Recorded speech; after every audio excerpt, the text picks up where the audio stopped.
গ্রামের মধ্যে একটা মেসেজ দিতে চাচ্ছি।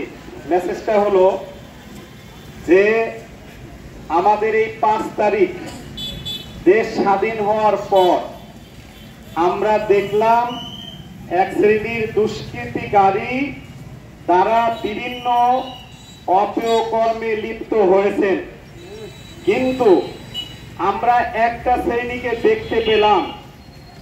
এই শ্রেণী কারা?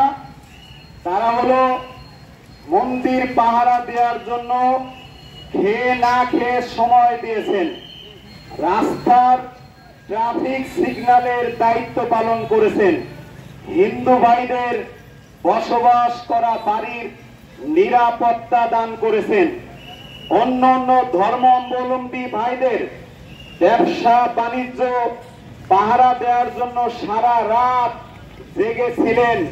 তারা কারা? এই ক্লান্তি লগ্নে এই শ্রম দিল কারা? তারা হলো ইসলামী আন্দোলন বাংলাদেশ। কথা বলেন ঠিক কিনা?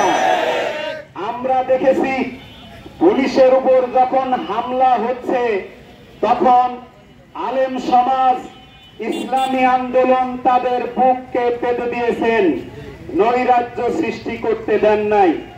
আমরা দেখেছি থানায় হামলা হবে, ইসলামী আন্দোলন বাংলাদেশ চরমনাইর পীর সাহেব এর নির্দেশে থানায়, জেলায়, উপজেলায়, পাড়া মহল্লায় এ সকল পুলিশি থানা নিরাপত্তা দান করেছেন।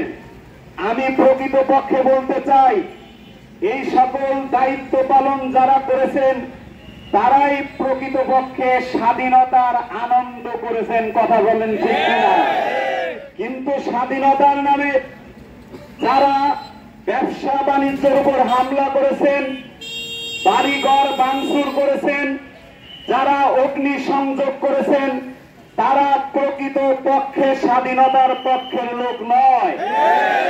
এই সকল লোকদেরকে ইসলামী আন্দোলন বাংলাদেশ রাজবাড়ী নয় সারা বাংলাদেশে রুখে দেবে ইনশাআল্লাহ।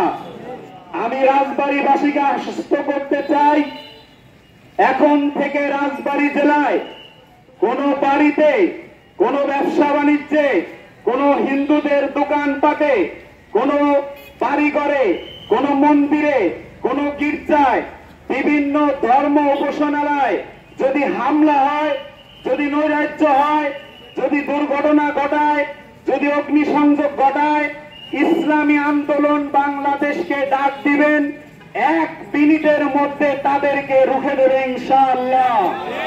সর্বশেষ আমি বলতে চাই, 71 সালের পরের থেকে বাংলাদেশে প্রকৃত পক্ষে উলামায়ে কেরাম জাতির দুঃসময়ে পাশে ছিল, থাকবে, আগামীতেও থাকবে ইনশাআল্লাহ। আপনারা ভুল সিদ্ধান্ত নেবেন না। এখনই সময় হয়েছে মুসলমান, হিন্দু, বৌদ্ধ, খ্রিস্টান সকল জাতিকে উলামায়ে কেরামের কাঁধে কাঁধ রেখে সামনে এগিয়ে যাওয়ার। কথা বলেন ঠিক কিনা? সবাই ভালো থাকবেন, সুস্থ থাকবেন।